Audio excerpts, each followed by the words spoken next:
जय गुरु वंदे पुरुषोत्तमम। परम प्रेम में भगवान श्री ठाकुर अनुकूल चंद्र जी की जय हो। हरि ओम। राधा रश्मि भक्ति चैनल, आपका अपना चैनल में आप सभी भक्तजनों का स्वागत करते हुए आज हम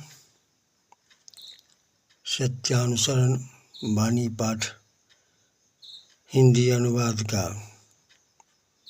13वां भाग लेकर उपस्थित हैं। तो आइए अब शुभारंभ करते हैं सत्यानुसरण वाणी पाठ का 13वां भाग। ठाकुर जी कहते हैं विषय में मन संलग्न रहने को आसक्ति कहते हैं और सत्य में संलग्न रहने को भक्ति कहते हैं। प्रेम भक्ति की ही कमोन्नति है।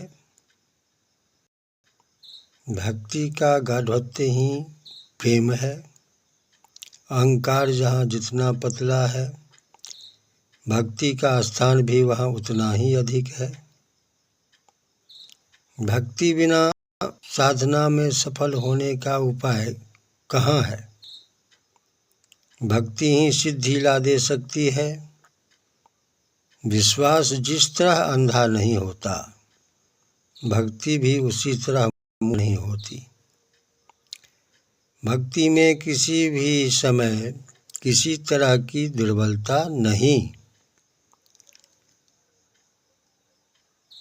क्लीवत्व दुर्बलता बहुधा भक्ति का पहन कर खड़े होते हैं। उनसे सावधान रहना।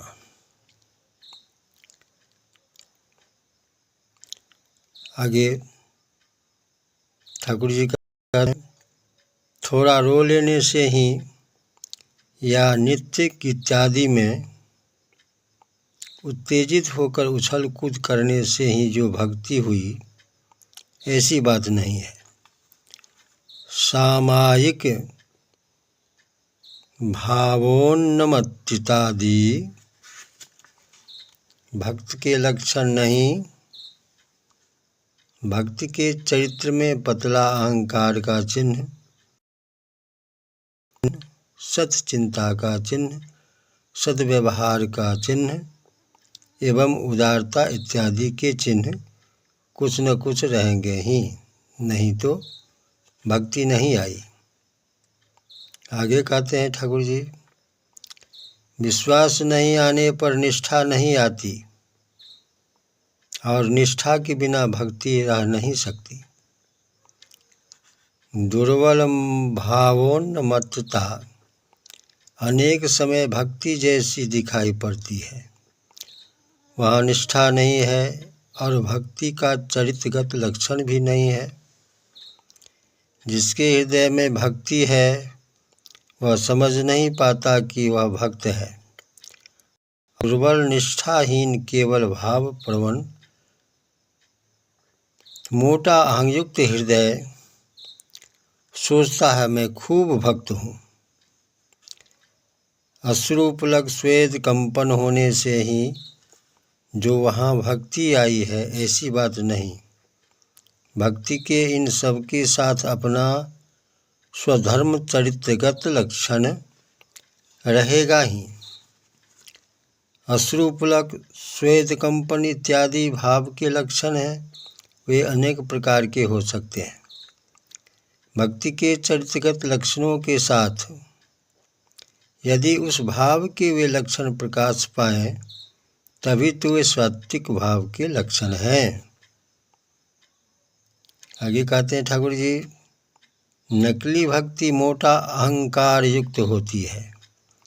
असली भक्ति होती है अहंकार मुक्त, अर्थात खूब पतला अहंकार युक्त। नकली भक्ति युक्त मनुष्य उपदेश नहीं ले सकता। उपदेष्टा के रूप में उपदेश केवल दे सकता है। इसीलिए कोई उसे यदि उपदेश देता है तो उसके चेहरे पर क्रोध के लक्षण, विरक्ति के लक्षण, संग छोड़ने की चेष्टा इत्यादि लक्षण प्रायः स्पष्ट प्रकाश पाते हैं। असली भक्ति युक्त मनुष्य उपदेष्टा का आसन लेने में बिल्कुल ही गैर राजी होता है। यदि उपदेश पाता है उसके चेहरे पर आनंद के चिन्ह झलकने लगते हैं। अविश्वासी एवं बहुनिष्ठिक के हृदय में भक्ति आ ही नहीं सकती। भक्ति एक के लिए बहुत से प्रेम करती है और आसक्ति बहुत के लिए एक से प्रेम करती है। आसक्ति में स्वार्थ से आत्मतुष्टि होती है और भक्ति में परमार्थ से आत्मतुष्टि होती है। भक्ति की अनुरक्ति सत में है और आसक्ति का नशा स्वार्थ में, अहंग में है।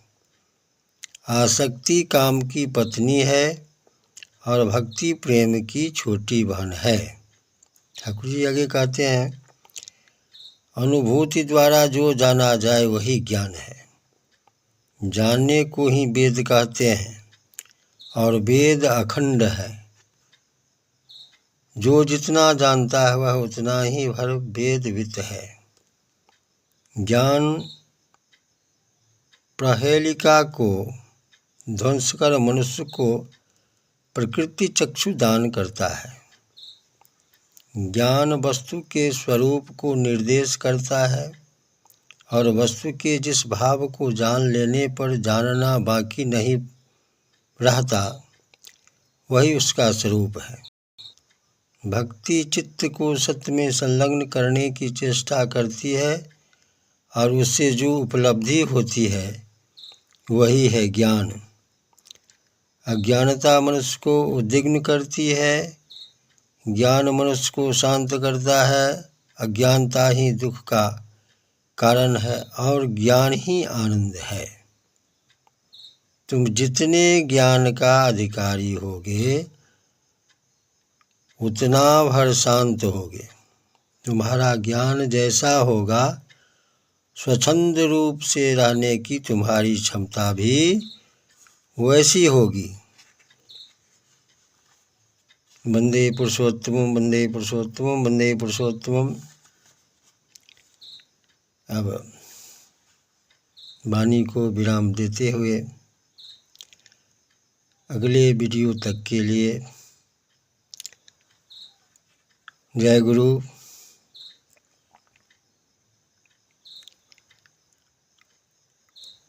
अगले वीडियो में फिर मिलेंगे, तब तक के लिए फिर से जय गुरु। वंदे पुरुषोत्तम परम दयाल की जय हो।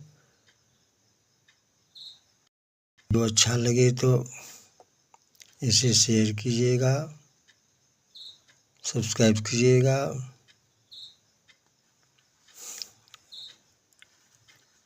लाइक कीजिएगा और अधिक से अधिक लोगों तक इसे पहुंचाने का प्रयास कीजिएगा, कष्ट कीजिएगा, जो कि सर्वजन जन के लिए हितकारी हो सके, मंगलकारी हो सके। इसी वाणी के साथ यथोचित जय गुरु। वंदे पुरुषोत्तम परम दयाल की जय हो।